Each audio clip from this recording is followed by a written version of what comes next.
nice to see the room filling up. I'd like to invite you to we'll wait just a couple more minutes and see if anyone else comes in before our guest speaker actually begins and the person introducing her. So during that time, I'd like to invite you to help yourself to coffee and muffins. My name is Meredith Toretta. I'm a professor of history here at the University of Ottawa. Come on in. Nothing's really started yet, so help yourself to coffee, muffin. I'm also the Gordon Henderson Chair of Human Rights here at the Human Rights Research and Education Center. So it's quite exciting to have Stephanie Bangarth with us today. She is the fourth, I believe, speaker in the Gordon Henderson Refugee History Speaker Series that I've organized for this year, but the first one this semester. So it's really great to see a turnout, and it's really great to see people who look like they might be students in the room. I'm just wondering, are there any students enrolled in the DCC 3111 or the HIS 3397? You are? Okay, great. So I'm the professor of those courses as well. And there was another classmate of yours here earlier. So it's nice to have occasion to see, oh yeah, she's getting coffee. So it's nice to have occasion to see the students enrolled in the course online, face to face. So thanks for coming. See if there's another elevator load coming. I don't see any. So I'm going to go ahead and give the floor to Dominic Marshall. Professor Marshall has come over this morning from Carleton University, a harrowing commute, I'm sure. She's the chair of the Department of History, and I invited her to introduce Stephanie. So. I came on the 97 and it went very well. Okay, thanks. Thank you very much for having me from where I stand on the other side of the canal.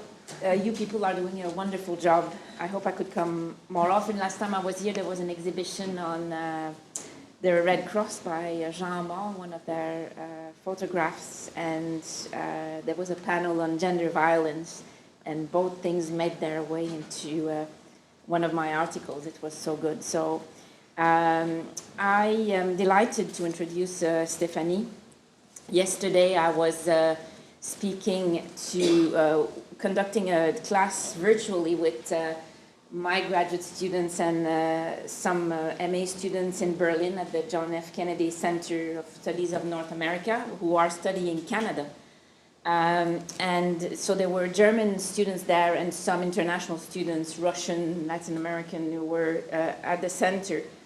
And we spoke about, mutual understanding of other countries. And so as I watch their refugee policy over there, and I read British and French news mainly, I'm always impressed by how the Germans are treating refugees, and these Berliners were talking about their respective reactions to the violence over the Christmas holiday.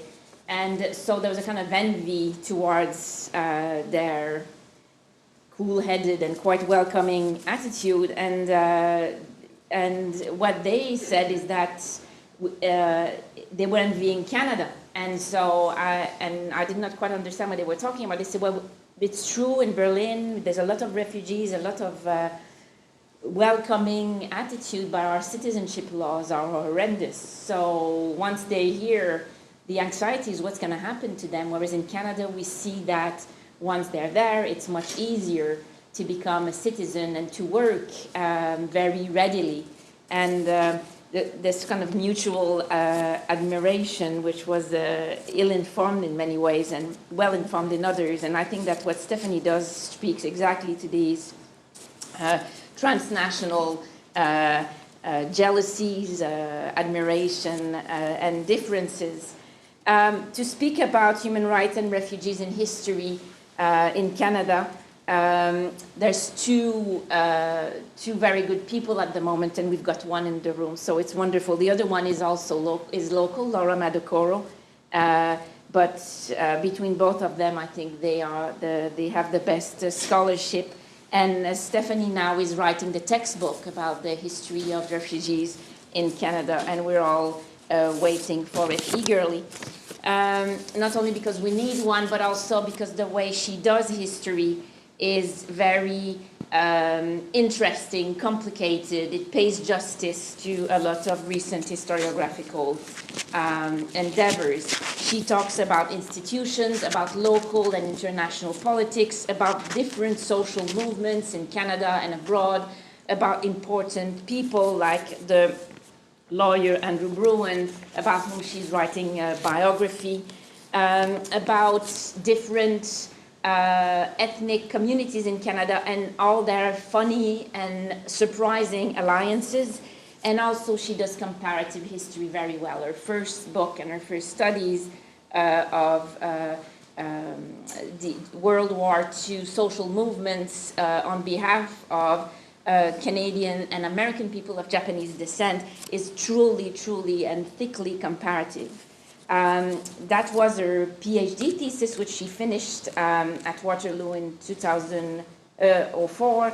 And before that, she had written on, again, Canadian and Japanese descent, but in local Ontario farm service force. She teaches just about everything, but foreign policy, race, gender, East Asian Canadians is her specialty. And she's also chair of her Department of History. And she is writing that biography on Bruen, but in the meantime produces article and one which I haven't read yet, but which looks cracking on Air Canada and their trips through Rhodesia and their dubious dimensions. I met Stephanie because we both, I'm the children's right person and she's the refugee person, in two readers in the history of Canadian human rights, taking liberties and the history of human rights in Canada. Stephanie is also very engaged in public history. She's one of the editors, those of you who are not historian of Active History, activehistory.ca, go there, it's a wonderful thing. You can receive emails when they publish their stuff. It's a high quality internet blog on Canadian current problems in historical dimension. She's also a very important supporter of the Canadian Network of Humanitarian History, which I coordinate. And she has wonderful graduate students, which is mainly how I speak. It's via her graduate students that I speak to her, and particularly Nassisi Solomon, who works on Ethiopian Canadian. So it's my pleasure to introduce you. Oh. That's yours. Oh, I have one. Thank you. Okay, so I'll give you that. Great. Oh, well, thank you so much, Dominique. That was a really lovely introduction, and I'm especially grateful for it. These days, I haven't been able to be involved in as much research or writing as I hope to, simply because my full-time job, aside from teaching, is also dealing with complaints, as I'm our faculty associate chair for our union on campus and our chief negotiator. So before I came here last night, I was dealing all day with, we'll call them kindly, a rogue group on campus who have many complaints. So it's delightful to be here today to actually speak about some research, and I'm really encourage any questions that you have. If you're not familiar with the history and you would like additional background than what I'm able to provide in my 40-minute talk, please do feel free to ask that. Vous pouvez me demander des questions en français aussi. So if you're more comfortable asking questions in French, please feel free to do so. But my presentation today will be in English. So I'm going to talk very briefly about three case studies in Canadian immigration and refugee history. And my plan in this sense is to relate it back to some current events, and a particular current event that is today. So as Dominique quite rightly mentioned, I like to link my historical work with actually some current day public advocacy. I find that that's very important and something that we historians have been lax in doing, especially Canadian historians, for a number of years in helping people to understand that our history is important, that's what's happened in the past has relevant today, and I'm sure we can all appreciate that with respect to issues regarding indigeneity and our Aboriginal population as well. So it's all the more important that we think about history as being not just the past, but also very much crucial to our present. So the question I'd like to consider today is, how have immigration and refugee crises impacted Canadian history? I've got two quotes here, and they're separated by a mere 5 years. These two statements reveal much about the historic contradictions in the Canadian approach to dealing with refugee crisis. We first have the quote by F.C. Blair, talking about how certainly when we admit stateless persons, some of them are liable to go on the rocks, and when they become public charges, we have to keep them for the balance of their lives. Following that, 5 years later, we have Stanley Knowles, who's a well-noted member of the Cooperative Commonwealth Federation, the forerunner to the NDP party, saying, as human beings, we should do our best to provide as much sanctuary as we can for these people who can get away. I say we should do that because these people are human and deserve that consideration, and because we are human and ought to act in that way. In fact, remove these dates, 1938 and 1943, and these statements would in fact not appear out of place in the current Canadian debates over the global refugee crisis, in which there are now more than 60 million refugees fleeing war, persecution, and danger. This is a number that surpasses the amount of displaced persons at the end of the Second World War, when in fact, just a little personal history here, when my father and my grandparents came to Canada fleeing war-torn Hungary. That's my dad there, and my grandparents and my uncle Jenny. And so they fled Hungary by train and horse-led wagons to come to Canada in April of 1951, but not before spending 6 years stateless in Austria. They were among the 120,000 plus refugees who made their way to Canada between 1947 and 1953, thanks to contract labor schemes or government or family or church group sponsorships. The slide next to that is actually my mother and her family. They came from Holland. They were in the regular immigration program, and oftentimes I compare the two, but not this particular case. I include my mother's slide there just in case word gets out that I only talked about my dad's situation and I would get in trouble. So anyway, so they came under the regular agricultural class immigration scheme in 1953, whereas my father came as refugees. It's an interesting story, and someday when I have a little time, I will write that particular story because it's full of all different kinds of drama and complications about allegiances during war. But that's book number 4. Anyway.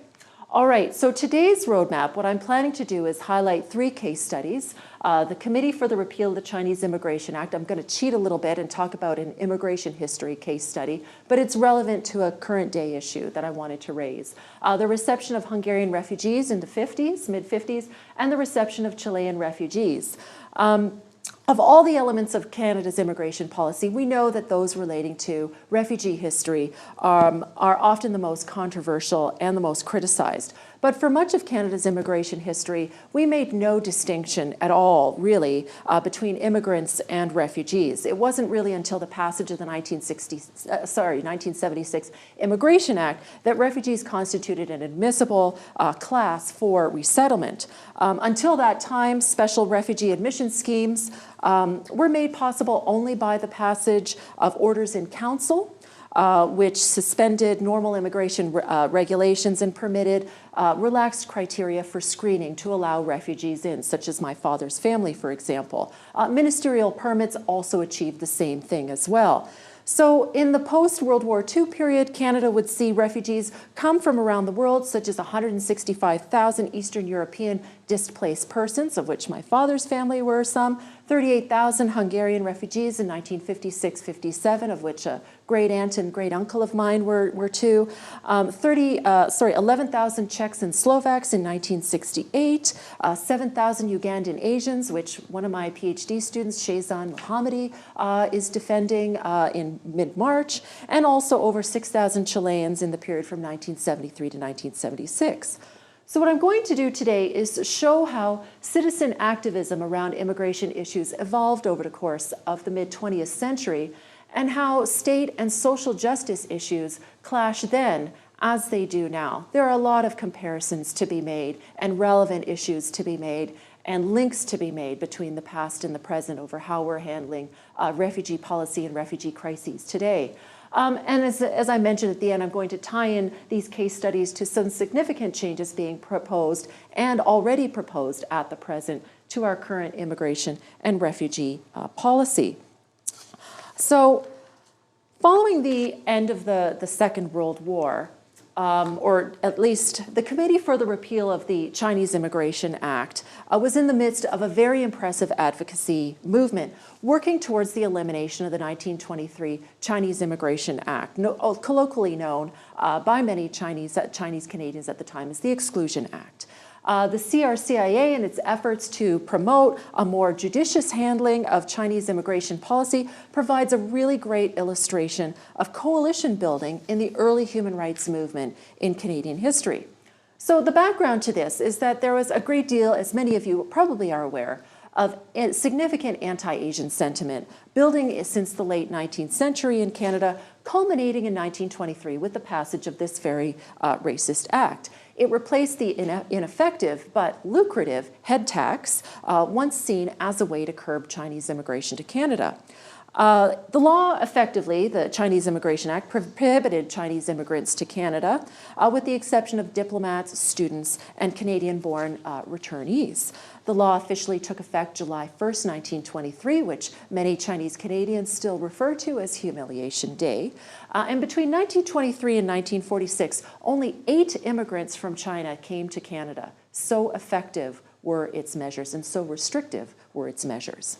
So the Chinese Canadian community leading up to the Second World War was a very specific community. It was essentially a community in which it involved many men without their families, unable to fully participate in Canadian life due to barriers to citizenship, which also meant barriers to certain employment routes and certain professions, and also the franchise, amongst other issues. By the end of World War II, many Canadians began to see this act as an embarrassment to the country and to some of its principles. And within the context of the 1940s, it certainly was a humiliation. China emerged, of course, as an ally of the Allies, as one of the most stable allies that we had. And certainly, how could a government as ours justify a discriminatory policy towards a fellow citizen of an allied country? It's a significant contradiction. Chinese Canadians also donated about $10 million towards our own Canadian war effort. And many Chinese Canadian men served in the Canadian forces as well, too. The United States repealed its Chinese Immigration Act, or it's called its Chinese Exclusion Act, in 1943 and replaced it with an annual quota. And by July 1943, even our own Prime Minister King was saying that this act was an embarrassment to the country, that it was a mistake that needed to be corrected. Moreover, by 1946, his government had enacted the Canadian Citizenship Act, which only served to highlight the contradictions between the treatment of Canadians and Chinese Canadians, or Asians, in Canada, who were ineligible for citizenship. So after a series of informal meetings, the CRCIA, the committee, was formed in Toronto in November of 1946. It brought together 79 prominent Canadians, and interestingly enough, a number of them were Chinese Canadians as well. So the executive was comprised of both non-Chinese and Chinese Canadians. So we have a really great example here of interracial human rights cooperation in this immediate post-war period. And certainly, as you'll see, a great deal of engagement with the emerging human rights discourse in this post-World War II period.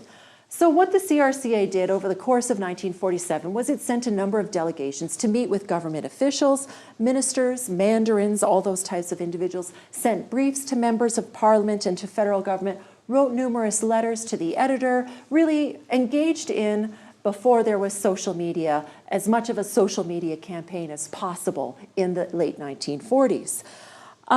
The committee gave, in principle, 9 reasons for why the act should be repealed. And these 9 reasons, many of them, reveal the emerging human rights discourse in their beautiful logic here.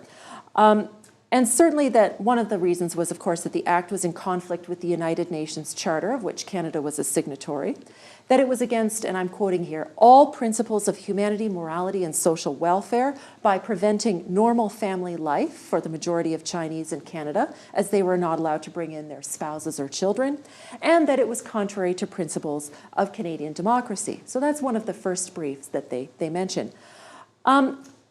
Later on in January of 1947, they follow up this material with an even more strongly worded brief to Prime Minister Mackenzie King, which denounced outright the Chinese Immigration Act as a racist law.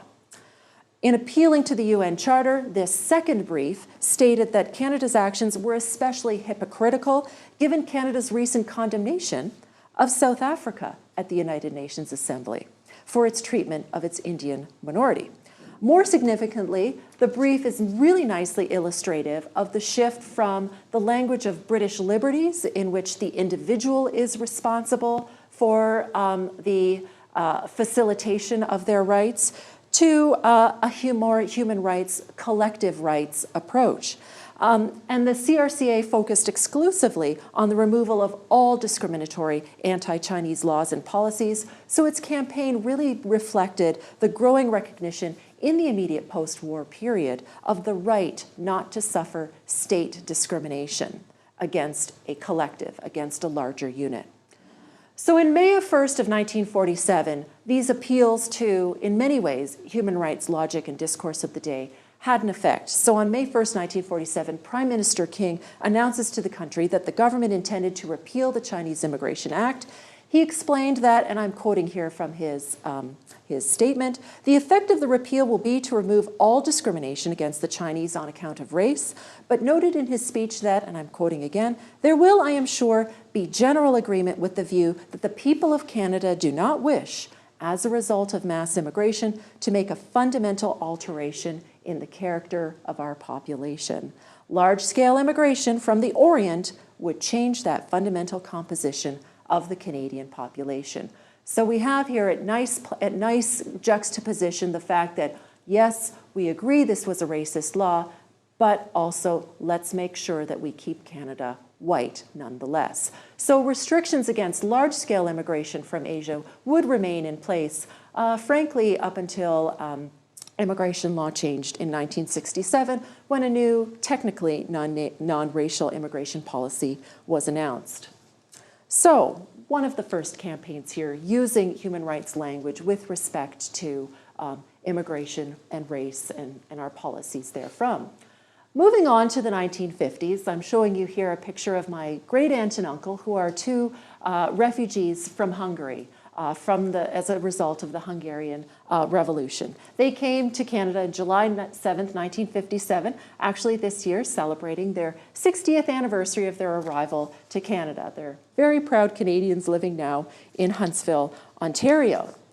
So some of my material that I've done in my research is based on their activities over the course of the Hungarian Revolution. My uncle actually attempted to escape to Canada twice. The first time he was unsuccessful. They were caught by Russian border guards, and the man that he escaped with was not so lucky. He was shot. My uncle was the lucky one. He wasn't shot, and he was sentenced to what he calls the Russian shovel army for a period of 6 months. He returned, met my aunt, and they both made a pledge to escape and managed to do so over the border into Austria in late December of 1956.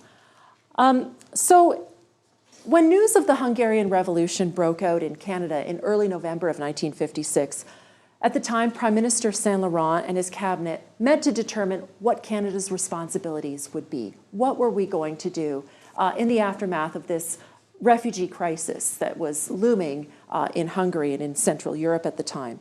It was clear that there was a great deal of sympathy for Hungarian refugees at the time, that there was an element of humanitarian compassion for refugees, and especially largely because, of course, we're at the height of the Cold War.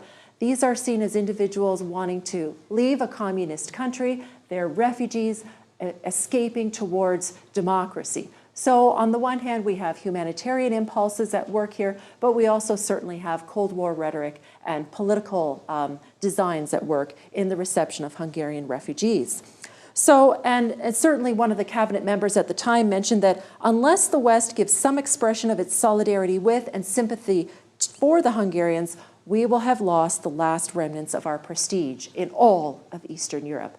Kind of hyperbolic language for a Canadian cabinet minister to take. I'm sure that's really not the case, but it does underscore the degree of responsibility that certainly even our politicians at the time felt towards these Hungarian refugees. So the Prime Minister and his cabinet considered a number of actions early on in November. One of the ideas was, of course, to start funding the Canadian Red Cross. And so at this time, we really start to see, with respect to the Hungarian refugee movement, an acceptance of the fact that NGOs have an important role to play in refugee reception. So the CRC is the first recipient of large-scale government money in this respect for aid to refugees outside of Hungary. They get a grant first of $100,000, which was subsequently raised to $800,000 later by Lester Pearson upon his recommendation. Lester Pearson at the time is the Secretary of State for External Affairs. And he justifies the increase in monetary aid to the Canadian Red Cross by noting the importance of aid from Western countries on humanitarian as well as political grounds. So again, we have those two interesting impulses at work here: humanitarian, political grounds in the reception of Hungarian refugees fleeing communism towards democracy. They also noted that humanitarian relief would also belie the need for military intervention. And of course, we're at the height of the Cold War. You know, we have Soviet Russia working in the Eastern Bloc at this time, and of course, the other nations of the world trying to resist this Third World War. And so humanitarian aid was viewed at this time as the way to reach and to address a refugee crisis. So shortly thereafter, what we also see at this particular time is government officials meeting with a number of ethnic organizations, principally, of course, Hungarian ethnic organizations.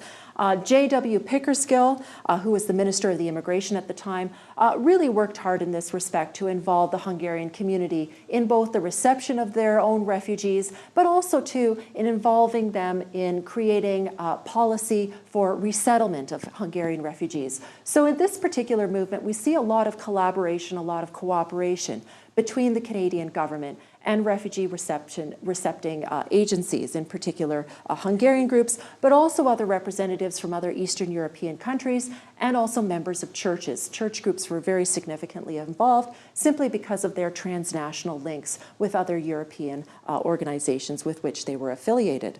Voluntary and social groups around the country also played a significant role.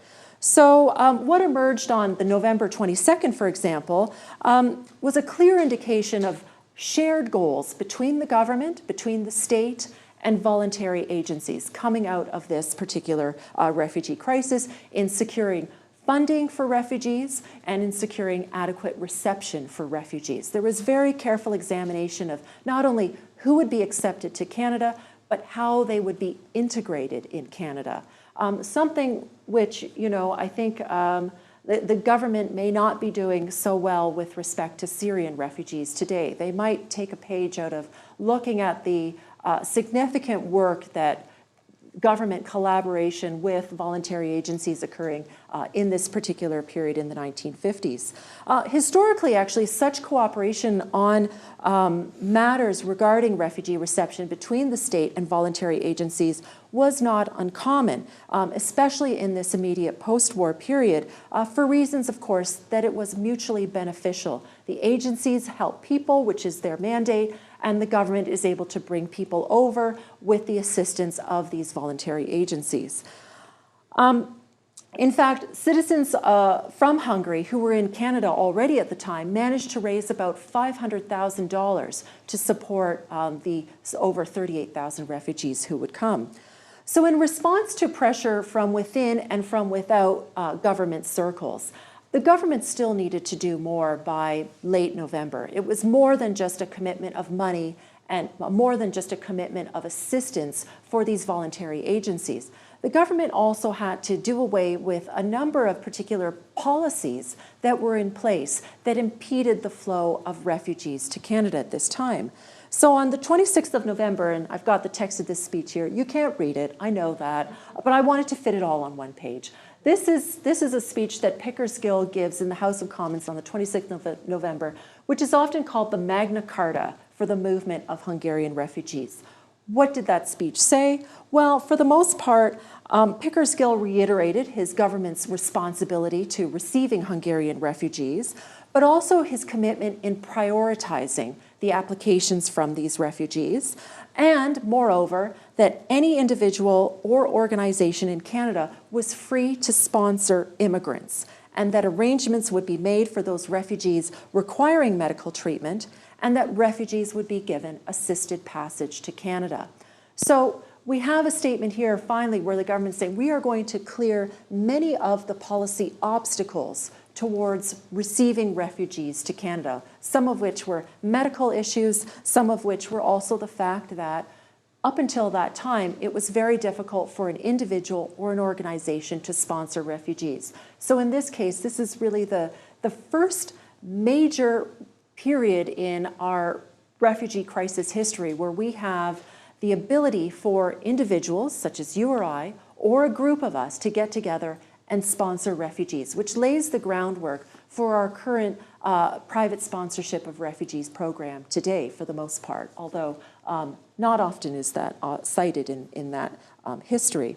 So generally speaking, hospitality was provided for refugees in nearly every center of Canada where refugees arrived, usually as a responsibility as a result of church coordination. So for example, just to give you some brief examples here, the Royal Conservatory of Music in Regina, Saskatchewan, hosted recent Hungarian refugees and hosted a concert for them. There were public concerts. For example, Nathan Phillips, the mayor of Toronto, declared Saturday, December 15th, 1956 to be Toronto Hungarian Relief Day. So that happened as well too, with funds that were raised on that day to be dedicated towards refugees from Europe. In Mount Bridges, Ontario, near where I grew up, on 18th of November, they held a rally, and more than 100 families in Little Mount Bridges, Ontario, decided to open their homes to Hungarian refugees. Free short-term subscriptions were given to Hungarian refugees to Hungarian-Canadian newspapers such as the Kanadai Magyar Szag and the Kanadai Magyar Újság, two newspapers published out of Toronto and Winnipeg, Manitoba, respectively. So there was an overwhelming public response to this refugee crisis. There was an overwhelming government response, and that response was collaborative. It was understood to be on the government's part, both humanitarian and political, and on the public's part, largely humanitarian. There were concerns at this time that many of the Hungarian refugees would be communists, and so there were issues about security coming out of this. Fast forward, though, some 20 years later, when in 1973, over 7,000 Chilean and other Latin American refugees were admitted to Canada after the violent overthrow of Salvador Allende's democratically elected socialist communist government. Chilean and non-Chilean supporters of the old regime then fled the oppression directed against them by Chile's new military ruler, General Augusto Pinochet, in the wake of the coup. So, although Canada took refugees in at this time, it did so grudgingly, and it really provides a nice contrast to the treatment of the Hungarian refugees who are also fleeing a certain regime. I'll let you know why I think these two refugee movements are comparable, but also interesting in their comparative nature. Despite pressure from Amnesty International, church, labor, and Latin groups, the government of the day was very slow to react, not wanting to antagonize Chile's new administration under General Pinochet and the United States, which also deplored Chile's slide into economic chaos under Allende. So there is a lot of discourse at this time about the socialist communist government under Salvador Allende. We do know that the United States worked actively via the CIA to overthrow Allende's government, and so Canada was trying to walk the tightrope of not wanting to upset relations with the United States, and also Canada itself, this is still the height of the Cold War, was very suspicious about, in general, the socialist communist government under Allende. So in the aftermath of the coup d'etat, the 1973 coup d'etat, Canadians from across the country, especially members of Protestant and Catholic churches in Canada, called on the Canadian government to denounce the human rights abuses that were going on in Chile and grant asylum to Chilean refugees located both in Chile, but also outside in Argentina and Uruguay as well, those who had fled Chile. Robert Andras at the time was the Minister of Immigration and External Affairs Minister, Mitchell Sharp, were very reluctant to do so. Canada recognized the Pinochet junta on September 29, 1973, on the ground that it was the only authority in the country. So that's a very complicating feature at this time because as a country, we recognize this military dictatorship that takes over. And so what do? Once we recognize this military dictatorship, how do we then take in all of these refugees? Andras and Sharp, as well as many Canadians, but also certainly many individuals in the government at the time, felt that there was a sizable portion amongst these refugees of the day who were terrorists, subversives, communists, and other unsavory sorts. Only after considerable outcry from civil liberty organizations, civil society organizations, did they go back on their position and begin the process by which Canada would take in more than 4,500 Chilean refugees by the end of 1976. Concern for receiving refugees was receiving so little traction in Parliament of the day that it was decided that a fact-finding mission would be held. And so these three individuals were chosen to participate in a fact-finding mission, not for the Parliament of Canada, but under the auspices of Oxfam Canada, Amnesty International, and the Canadian Catholic Organization for Development and Peace. All supported that effort. The purpose of their mission was twofold: to undertake an observation mission and evaluate the situation of the refugees in Chile and to respond to their needs, and also to observe the general situation of human rights in the countries that they visited, that is to say, Chile and Argentina. Each of the three MPs involved in this fact-finding mission historically had significant experience in human rights issues, human rights law, and human rights campaigns in Canadian history. The MPs, as I've listed them here, were Andrew Bruin, about whom I'm writing a biography, who's a longtime human rights critic for the NDP, David MacDonald, who's actually now an NDPer, but at the time was a member of the Progressive Conservative Party as an MP for Egmont and PEI, and Louis Duclos from Montmorency, Quebec. I am less certain of his human rights credentials, other than he did speak out from time to time in Parliament on refugee rights issues. So, as part of their fact-finding mission, they represented the three main political parties of the day. Certainly, they also represented three religious traditions as well, too. Andrew Bruin was an Anglican, David MacDonald was a United Church minister, and Louis Duclos was a Roman Catholic. And they came from diverse geographical backgrounds, and they all had previous international experience and humanitarian experience to varying degrees, especially Andrew Bruin and David MacDonald. So they set out for Chile on September 27th, only to learn that they wouldn't be allowed into Chile.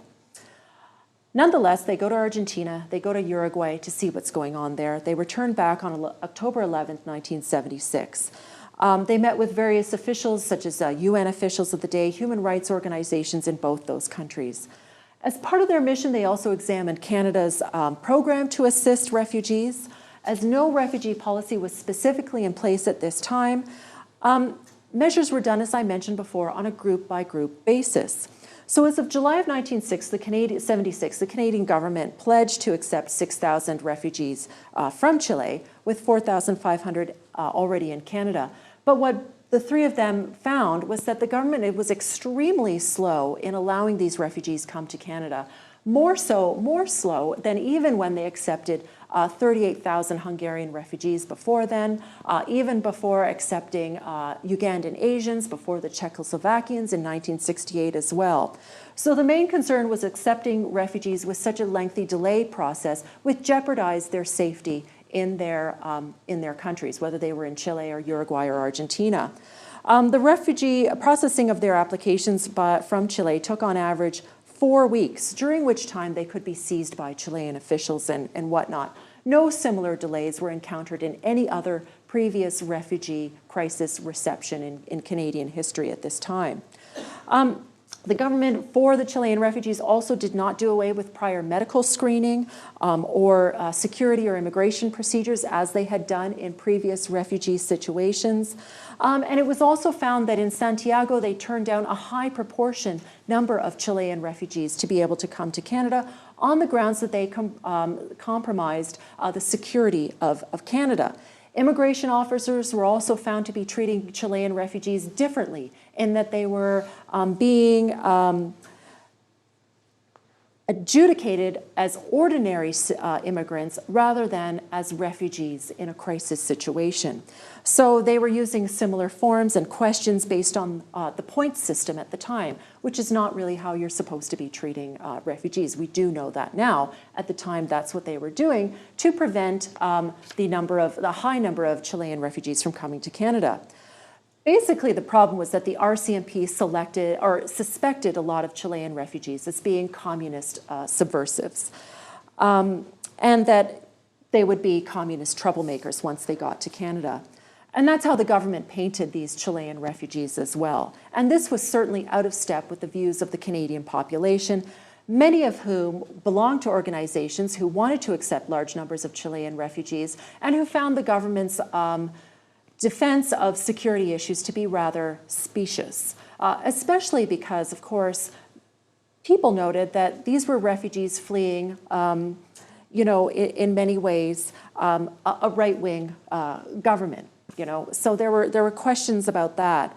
The three MPs here, so they come out with a report, and it's actually quite interesting because a lot of the material in the report that they issue in November of 1976 would actually make its way into a number of important reforms and ultimately the crafting of Canadian refugee policy in 1978. Some of those are, for example, just a minute here, that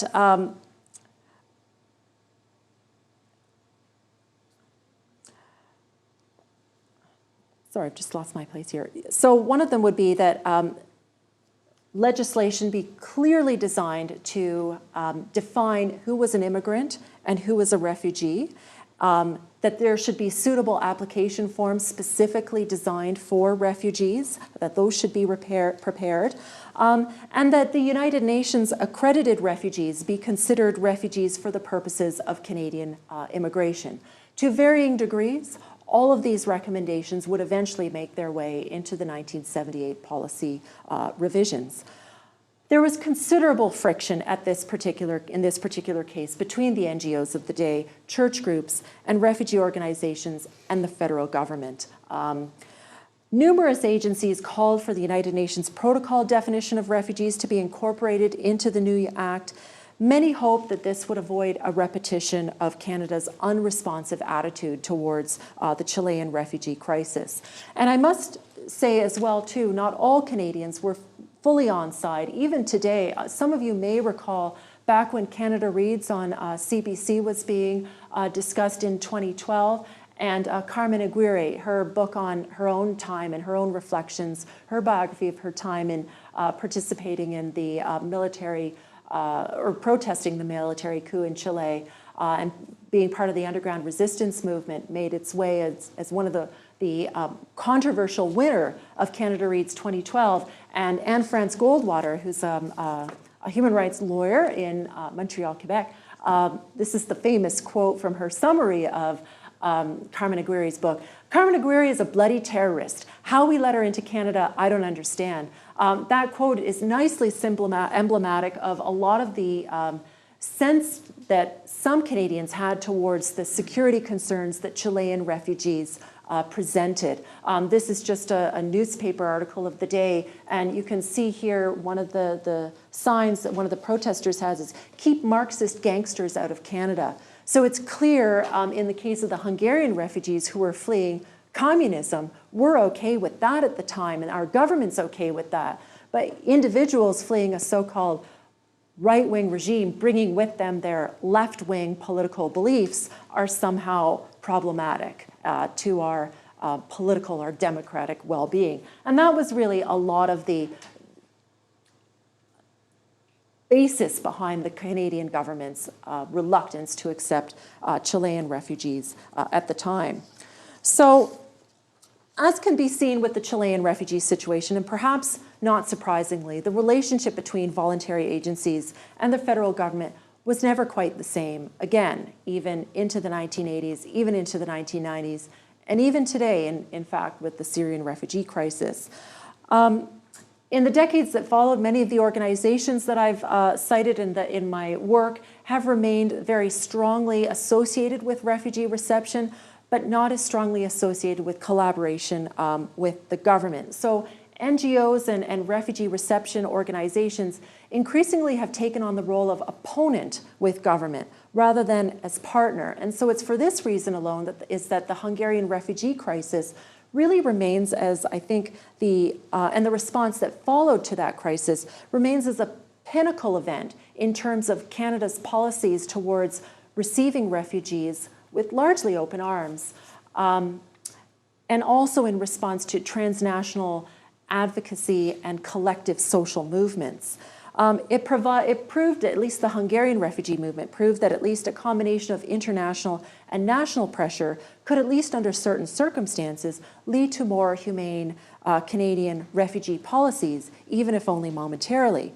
On the other hand, the Chilean refugee crisis, of course, the slow response led many people to become increasingly suspicious of Ottawa's commitment to refugees.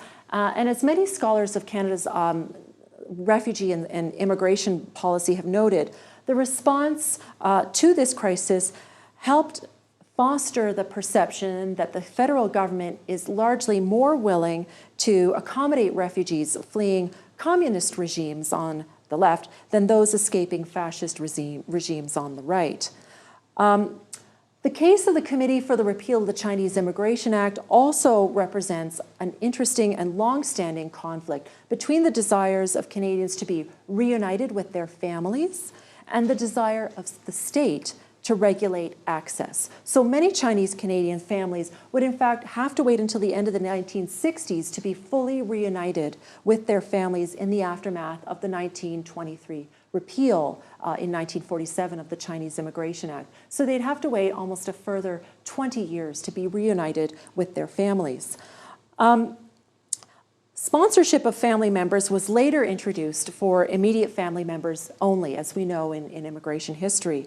In November of 2011, some of you may recall that it was announced that immigrants would no longer be able to submit applications to sponsor their parents and come and live in Canada for a period of 24 months. This is contrary to numerous studies that abound on the importance of family reunification for immigrants and refugees who come to Canada to try and rebuild their lives. This is part of the integration process. We know this. Being reunited with your families makes it easier for you to integrate into society, right? It just makes sense. Many also feel, and I do as well, that family reunification is a human right, as noted in the Universal Declaration of Human Rights, in Article 23 also of the International Covenant on civil and political rights. We have that in a lot of international documentation too, that family reunification is a human right. Lastly, what I wanted to mention and to kind of point out to you of a concern that we should really be thinking about more top of mind, and certainly something that the Syrian refugee crisis brought top of mind. And I was hearkening back to the crisis regarding the reception of Chilean refugees as, and the fear of them as subversives, as somehow dangerous to our political interests. Another major issue placing refugee policy and human rights at odds with each other relates to Bill C-51, which many of you may be familiar with. Across the country, of course, when Bill C-51 was announced, there were a number of citizen action days carried out against Bill C-51, which is the Anti-Terrorism Act passed by the previous Conservative government, receiving royal assent in June of 2015. Combined with social media campaigns, the the press, the media, and individuals across Canada became more aware of what the bill actually meant, and in particular what the bill means for refugees and immigrants in this country. This led to certainly a lot of questions. There's a lot of data on here, but largely there's major changes to the definitions of of activities which undermine the security of Canada, or even undermining the security of another state. Why we should be concerned about undermining the security of another state is in our own particular legislation is beyond me. The new definition, in fact, provides on security provides large leeway in the rejection of applications or the refusal of entry for migrants who wish to come to Canada. It enables a variety of agencies to gather and store information about migrants if they believe such people are threats to security. If they believe, you don't even have to have proof, it's just a suspicion of belief that somebody may be a threat to the security, the public security of Canada. There's also, that you could be deported even before the courts make a decision on your application, which is contrary to our own due process. This also, Bill C-51 continues the trend of increasing ministerial authority in the immigration system. So while I lauded the ministerial authority and the ministerial permits that enabled my family to come to Canada, that's highly undemocratic. We need policies that are applied equally across all particular crises that come our way, rather than on the particular individual vagaries of a ministerial decision. Also, the bill broadens the scope of CIC's authority with respect to inadmissibility criteria. And then enforcement is the last major important change made by Bill C-51 on migration into or out of Canada. So there's a lot of questions in Bill C-51 about free speech, surveillance, increases to the power of the police, CSIS. Both the Liberals and the Conservatives supported the bill. The NDP, the Green Party, and the Bloc Québécois opposed it at the time. And at the time when it was announced, and especially over the course of the previous election campaign, initially there was a lot of traction. There were card-carrying Liberals who kind of ripped up their cards in response to Bill C-51 and the Liberal Party's support for it. But because of the long election campaign, issues surrounding Bill C-51 and the Anti-Terrorism Act kind of faded from our collective mindset. Of course, there's no shortage of issues for the government to address today. Certainly, we know there are Indigenous issues that are exceedingly important to address. Climate change, what to do with our Syrian refugees now that they're in month 13, for example. But we also owe it to these Syrian refugees to address and to hold our government to account on this particular bill. When Prime Minister Justin Trudeau personally tells Syrian refugees coming to Canada that you are home, we owe it to them to revisit a piece of legislation that targets them as Muslims, as well as other groups such as Indigenous peoples, environmentalists, and anyone that creates art or any other kind of public expression that explores terrorism, in an artistic way, or criticizes the government of the day. So at its core, I'm suggesting to you that, especially for refugees and immigrants, Bill C-51 is quite problematic. It's vague legislation that violates the core human rights and freedoms, which define us, I think, as a country. 4 Canadian prime ministers, some Supreme Court judges, justice ministers, prominent Canadian business leaders have all denounced this bill. And the Liberal government, for its part, has declared that it will rewrite certain portions of the bill that they describe as problematic elements and introduce new legislation that hopefully will strengthen accountability in regards to national security and balancing civil liberties and freedoms. Amnesty International Canada, I know, and the International Civil Liberties Monitoring Group recently issued a report urging the new government to go further than that. Lastly, what I want to say is that we've let, in many ways, fear and racism guide us for a lot of our history dealing with, in particular, as what I study, Asian immigration, but certainly other immigration or other ethnic and racialized minority groups as well. But eventually a campaign that featured social justice, human rights principles, prompted change. We, both the federal government and the Canadian people, didn't let fear guide us when we accepted over 38,000 Hungarian refugees in the mid-1950s. Concerns over their potential communist sympathies, and remember again, it was the height of the Cold War, were overridden by Canadians' enthusiasm to help those refugees. Fear and security issues would emerge as a significant impediment to the reception of large-scale Chilean refugees in the 1970s, which would once again place the Canadian government in opposition to its Canadian human rights supporters of refugees. So here we are in 2017 with Bill C-51 in place, potentially once again, certainly placing human rights supporters and refugee groups and NGOs in opposition with the state. I think history teaches us that an engaged public can make changes. I like to end on a positive note that as we are engaged, as we are informed on these principles that are critical to the definition of us as a nation, we need to be informed about this particular piece of legislation, hold our government to account, and not have it define us and define who we welcome into this country and how we treat them once they're here.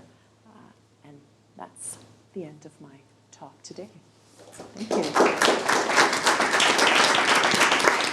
Just as a last thing, these are all the parts of the Canadian Charter that Bill C-51 kind of contravenes, but I don't need to tell you all that. I'm sure you all know. All right. Any questions at all? So anyone who'd like to ask a question at this time, you can just hold this. It'll pick Oh, you yes, up. there's a speaker. Hello. Just hold it, and then forget. Oh, yeah, you can talk as you want. It's meant for the camera. Yep. Oh. I just want to know, in 1949, with the Chinese Revolution, was there refugees from China? How were they accepted into Canada? Yes, so in fact, after the Communist Revolution, this is actually some interesting research being done by a colleague of mine at McGill, Laura Matacoro, who's trying to link and find the number of refugees that Canada accepted from China in that period in which significant restrictions were still in place on Chinese refugees. So the short answer is yes, but Laura is figuring out the broader numbers involved in that campaign. And so her book is coming out on that. It is out, yes, her book is already out on that. So just very recently, this fall. So I encourage you to check out, and I'm blanking on the name of the Elusive book. Refuge is the title. Illicit Refuge. Yeah. Elusive. Elusive Refuge. Yeah, that's right. So the issue with that, of course, is that many of those Chinese refugees coming in the aftermath of the revolution had to find very inventive ways of getting into Canada. So there is no official policy technically on that, but they were coming in a variety of elusive ways that Laura Matacoro highlights in her book. Very interesting stuff. I highly recommend it, although I have the copy at home and I haven't yet been able to go through it. That is my reading week task. Thank you. Great talk. 2 questions. The first, so have you noticed differences in patterns and receptions in discourse between regions, provinces in Canada, mainly Canada and Quebec? Is the Quebec case different? The Hungarian crisis occurs at a point where, Yeah. well, the quiet revolution is slowly starting, and Yeah. because we've seen in recent years divergences in attitudes. And the second question, different Yeah. tack, so I'd be curious to hear you talk a bit about the logistics of active history, activist history. Have you had a chance to give this talk, to submit briefs to politicians? Yeah. Have you been active in pressuring politicians, or is it a matter of putting these ideas out there and expecting others to do the liaising that Yeah. I can imagine be quite frustrating? Yes. Okay, great question. So for the first question, Quebec is always really an interesting case study. In the case of the Chilean refugees, Quebecers were extremely enthusiastic about hosting Chilean refugees, largely because of we know that Quebec has a much more left-wing political culture, and so hosting those particular refugees really gelled nicely with the political culture of the day, and specifically in post-Quiet Revolution Quebec. So Quebecers were very enthusiastic about that group.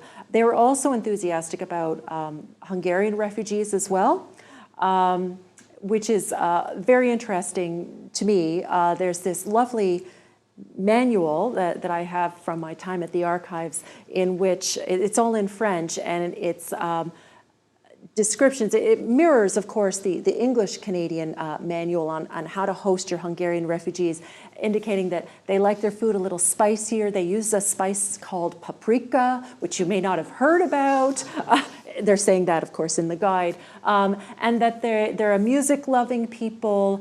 And so there was a sense of, I think that refugee movement really touched regionally all of the regions of Canada fairly equally, related to their size and influence. So in the sense that, of course, the Maritimes was very much involved, Quebecers were very much involved, and people from the rest of Canada were also very much involved equally. As I think we do see today with the reception of Syrian refugees, the demand is there, and the demand in sheer economic terms outstrips the supply. And the fear now amongst a lot of refugee receiving groups and groups that focus on integration is that the delays in facilitating refugees to be linked with their host groups here in Canada, their privately sponsored group, is going to affect the overall enthusiasm going forward for receiving refugees in a future crisis. The fact of the matter is, we have large numbers of groups waiting to receive refugees from Syria or from wherever that our government is not facilitating in an efficient manner. Some are even suggesting that perhaps there's the time now to rethink our definitions and our categories. Do we really need to have a category of government-sponsored refugees and privately sponsored refugees? Maybe we should do away with those categories to be able to handle the incredible response as we're seeing now today with Canadians across the country wanting to host refugees from Syria, which the government is unable to facilitate because they've closed their quota on the numbers that can be sent towards privately sponsored versus government-sponsored refugees. So maybe there's time to, this is a time to think about that. It's a nice tie into the second yes, part of the second part of your question about activism. Politicians are listening to you. Well, so I have had a chance to give this talk in different ways. Or reading you. And I know that some of them are reading. I have a bunch of friends who work for different politicians, so they're passing some of my stuff here and there. Activehistory.ca is a great website that we know, that we track, gets a lot of hits. Our stuff makes it into the media, like the major national news sources. I've applied to be on a number of government boards so that perhaps I could lend my voice that way. I've given some media talks. Frankly, I don't think that the government is listening on the refugee issue. And I think that way because we are only slated to make space for 8,000 refugees this year in 2017. And I think that's an appalling number. I just want to follow up on that to mention that it just so happens that we are in a room that does have the government's ear on this issue. Not only is the Human Rights Center housed on this fifth floor of Fauteuil, but so too is the Refugee Hub. I can introduce you, in fact, as a matter of fact, to Emily Bates. And the Refugee Hub serves to coordinate and liaise, exactly as you're saying, between academics and researchers, such as myself or Stephanie, and government officials. So a few months ago, in this very room, the Refugee Hub, which is only a year old, actually, but it's a cross-sector, cross-academic, cross-everything kind of place, brought together activists from the local area with government officials, the leadership in the room, definitely CIC was, well, they're called IRCC Yes, now, yeah. was represented, and so those conversations are taking place, so certainly we would welcome contributions to those initiatives that are ongoing. And then- just so that everyone in the room knows that there is a dialogue going on, so that doesn't always result in quick and rapid change. No. But certainly things are in place to facilitate dialogue. Yeah. And I think the nice thing that, as a plug for history and for historians, is that, our case study approaches do often highlight the ways in which people make changes. That's the approach that I try to take in my courses with my undergraduate students, to show that, it's not just about high-level conversations all the time. As an individual, you now have this knowledge that you can act on. And so we're all active participants in our environment, and it's just how we implement that knowledge now. Now you have the knowledge, are you going to take the responsibility to act on that? You're now informed. Or not you per se, but I mention that by way of my students, that they're now informed and they have their opinions. So here's the evidence I've presented. I come with bias. Should you wish to review an alternative approach, I encourage you to do so, and that's part of also the active portion of being a citizen and using your knowledge for something hopefully useful and better. And certainly the door to activism around refugees is open here. So anyone else in the room also, you can just look up Refugee Hub at the University of Ottawa, and that has pathways into all kinds of. No action is too small. No effort is Even too Googling insignificant. No, all efforts are significant. Thank you, Stephanie. Three things. First, to answer Jean-François a little, with the Canadian Network of Humanitarian History, to add to what you were saying, Stephanie, often veterans of Chilean Welcome and others are older, retired, they have stuff in their basement, and part of their wish to put that somewhere is a pride in what they did, but also a wish for to leave that personally to others. And that kind of personal connection to people in an organization like Oxfam, or even from prof to student, or within, is very important. And organizations like CUSO or Oxfam know that that heritage is very important for the next generation of donors and voluntary workers. There's two things in your presentation, Stephanie, that I wanted you to talk a little about. One, earlier on, you said that the Chinese, part of why the law became infamous is that Chinese people were giving money, right? And so in current circumstances, that's really interesting. China money and refugees, and for bad reasons, and on not always good reasons. I'd like you to talk about business communities and money and refugees. And the other one is what you were saying about fascism and communism and the monument, monument here for the victims of communism, and the memorialization and public memories of all that stuff. If you could make a few comments on that. Right, okay. So with respect to the monument issue, actually, I notice now, of course, that the plans have been significantly scaled back, and that's interesting, right? In fact, I don't know if anybody knows, here in Ottawa, there's actually a monument to the Hungarian refugees. It's way on, I forget, an island over towards the eastern part of the city along the river. I forget what island it's on, but there's a monument there. Along Sussex. Yes, it's around there. I forget the name of the island. Yes, and so there's a monument there to Hungarian refugees, I note. And I wonder, it's very obscure over there, and yet we have this prominent record of, or proposed prominent record to victims of communist violence. And again, it does speak to this ongoing tension between, what political belief system is highlighted and what is obviously viewed as problematic, loathed, held up as contrary to Canadian democracy. So these are all very interesting things of what we decide. But it's also very interesting the fact that, of course, now in our new political environment, those plans have been scaled back. Nonetheless, it's on hiatus from what I understand, though, right? So we'll see if it even gets built. Far more useful, I think, would be a monument to Canada's commitment, ongoing, hopefully, to immigration and refugees, to highlight that with the exception of our Indigenous people, we all have come from somewhere at some point in time, to remind us that this is a fabric that's been woven together from different groups of people.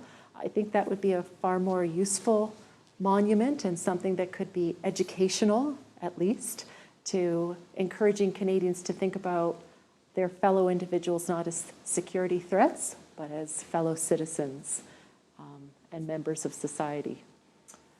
I would like that as a monument, but anyway. I don't build monuments. And yes, yeah, so this is, well, you know, it's interesting now where China was and where it is now, right? So at the time, China's an ally. It's viewed as a helpful ally in the World War II period, but of course, China wasn't given much thought because it was viewed as a weak state that was quickly overrun by Japan. And so the fact that Chinese Canadians raised money, that Chinese Canadian organizations donated money to the war effort was welcome. It's interesting to think today if a similar situation occurred and if Muslim Canadian organizations did the same kind of organizational efforts. What would we think about that? Now today, of course, China's position has changed, and anytime, I think with the Confucius Institute, for example, is a great example with a number of universities across Canada. The Confucius Institute setting up institutions at Canadian universities, in particular, one of them that I was present at a number of years ago, the University of Regina. There's a lot of controversy over Chinese government money now coming here to our Canadian institutions. And certainly there's controversy in the United States where the Confucius Institute has been setting up as well. So it's, as a historian, it's interesting to see how one country and its politics moves from being seen as not a threat to as threatening. So I find that curious, certainly.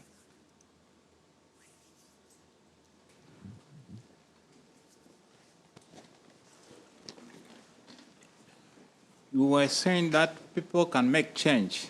I would like to ask you if people like Canadian politicians look at what is happening to Angela Merkel in Germany, they cannot fear that the same thing can happen to them? That's a great point. I mean, Angela Merkel has shown a great deal of political courage in the last year and a half to almost 2 years. And despite any of the current opposition towards her political decisions and her policy decisions, she's maintained a steadfast commitment to the reception of migrants, which has been quite a beacon of light in the rest of Europe, for example. And I think that's the kind of courage we sort of have seen in Canada with the reception of large numbers of Syrian refugees in the last year or so. But I think her example shows us that we can also open our doors more broadly. As Germany has been able to do, we can do that as well too. I think that the reception of 38,000 Syrian refugees was an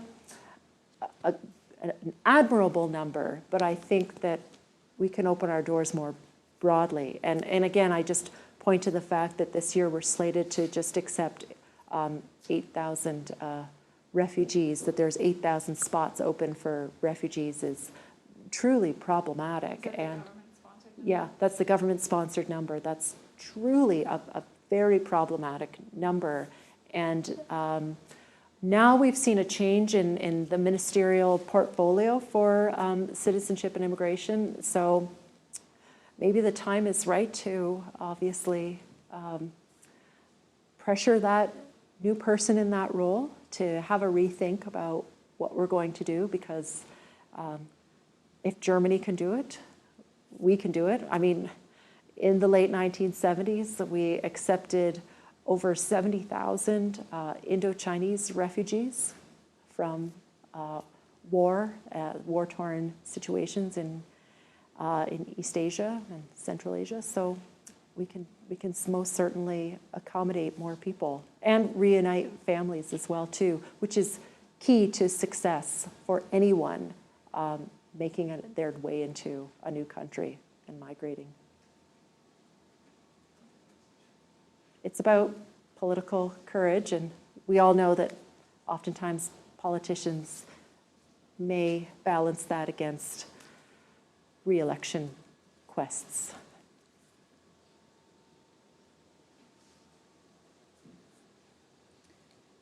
It's one of the things that's interesting to see is that the government does trade on the private sponsorship. I mean, the promises made in the electoral campaign period were only met because they counted private sponsorship in the number. It's exactly, so to reach the 25,000, I think it was, that was promised. So even though, from what I hear from Refugee Hub activists here and lawyers that are working with private sponsorship programs and so on, they tell me that the regime change to the Liberals has been, for the most part, favorable because they seem to get more support.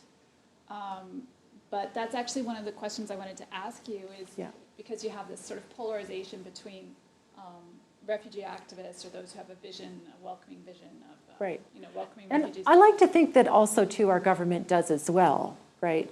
Yeah, but I mean, but you made that interesting polarization between whether the government is a collaborator with those visions or an opponent. And so I guess the question I'm asking is in terms of sort of on-the-ground refugee activism, is it more galvanizing to have the government as an opponent at times today, than to have the government as appearing to be collaborative? Yes, let's work together to welcome refugees. I would like to say that I would like to see the government move back into its role as collaborator. It worked very well with the Hungarian refugees. It worked extremely well with the reception of the Indo-Chinese refugees in the late 1970s. And also with respect to the Ugandan Asians in the early 1970s, in all of those cases, collaboration enabled people, not only on the ground refugee advocates, but the refugees themselves to integrate better. Collaboration worked extremely well in those cases. Using the government as an opponent, or in fact, it's harder work for advocates to be opposing government rather than to work with them. Most of their resources are then spent in a way trying to counter ways of government policy. Instead, the government ideally should, as it did in the past, have an open door with various ethnic and racial communities that are looking to sponsor their populations and work with them.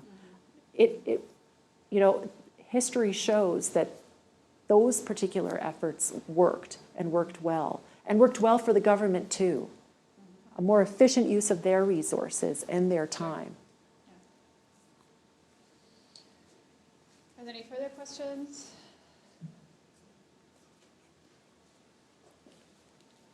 Okay, so Great. I just want to thank you so much again for coming, thank you. Stephanie. It was wonderful to hear more about your work. And I did also want to mention that the next speaker in the Gordon Henderson Speaker Series is Stephanie Pettigrew. Also Stephanie, interestingly enough, who is a doctoral student who will be coming from the University of New Brunswick. And she is actually the earliest in historical terms of the speakers. She will be speaking primarily about 17th century New France and the portrayal of people arriving, and her historical question is whether we can in fact understand people arriving to New France in the 17th century as refugees.